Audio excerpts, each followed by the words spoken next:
finally coming to their senses.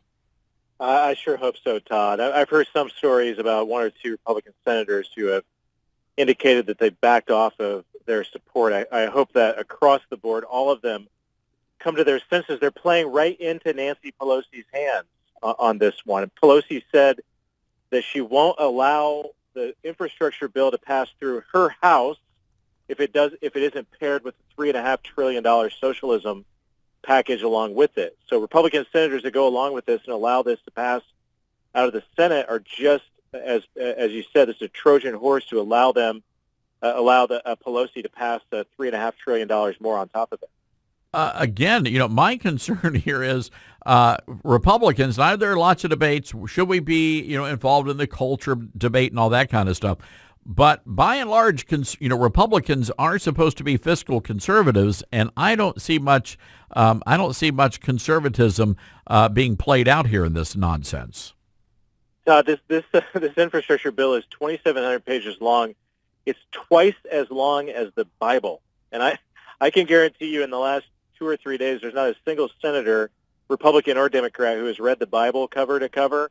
I sure as heck guarantee you that they didn't read this 2,700-page monstrosity as well. And the more you dig into it, every time I look at my phone or look at Twitter, I see something new that someone has pulled out of this bill that, to your point, is anything but conservative. There's more emphasis in this infrastructure package on, as Pete Buttigieg puts it, fixing racism in our highways and boosting subsidies to Amtrak than there is on building highways and bridges and working on updating airports and levees. Anything that you or I would ever define as infrastructure, that's only about 9% of the $1.2 trillion that makes up this bill.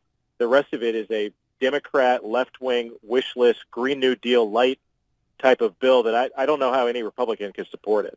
Congressman, when you look at what's happened to our country, we knew things were going to be pretty crazy when Biden took office. Did you think we would be at a point where major American cities are now implementing vaccine passports? You've got towns like Germantown, Tennessee, and a suburb of Memphis, a conservative town, by the way, where they're forcing employees to either get the vaccine or be fired. Did you think that we would be in this kind of a position as a country? I never could have imagined it, and it feels like they flipped the switch on January 20th. The moment that Donald Trump walked out of the White House, they flipped a switch, and it became crazy town at 1600 Pennsylvania Avenue, pushed all the way through our government in big cities. I'm back home in Fort Wayne, Indiana, Todd, where we love our freedoms. We resist all of the mandates and crazy restrictions that the left wing is pushing these days. Here's what I hear people all the time. We by and large, we supported President Trump, and I'll always defend my argument that he was the most effective president of my lifetime. But even those who voted against President Trump come up to me and tell me all the time that we didn't support him. We voted against him, but we sure didn't support what is going on in America today. I mean, I hear that repeatedly where I come from and around the country, that even those who didn't vote for him, they never could have imagined that America would come to this and the left would push this crazy agenda on our country. Congressman Jim Bakes on the Patriot Mobile Newsmaker line. Congressman, the Biden administration coming out yesterday and really throwing the hammer at landowners, landlords in this country by imposing that eviction moratorium.